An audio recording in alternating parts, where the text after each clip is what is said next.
নেতৃত্বের পরিবর্তন ঘটিয়েছে ওয়েস্ট ইন্ডিজ। স্বেচ্ছায় টেস্ট অধিনায়কত্ব থেকে পদত্যাগ করেছেন কার্লোস ব্র্যাথওয়েট, আর টি-20 অধিনায়কত্ব থেকে সরিয়ে দেওয়া হয়েছে রোভম্যান পাওয়েলকে।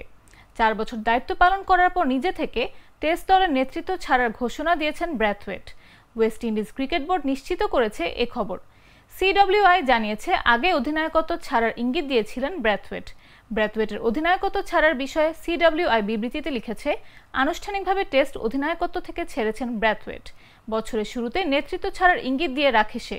পাকিস্তানের বিপক্ষে সফলভাবে সফর শেষ করার পরও নতুন টেস্ট অধিনায়ক কে হবেন সেই ঘোষণা না দিলেও নতুন টি-20 অধিনায়কত্বের নাম জানিয়ে দিয়েছে West Indies cricket board.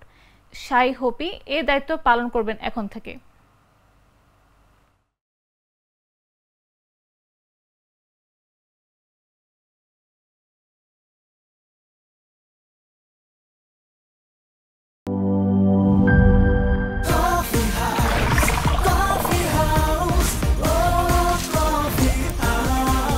Coffee house, প্রতি চুমুকে আড্ডা জমে।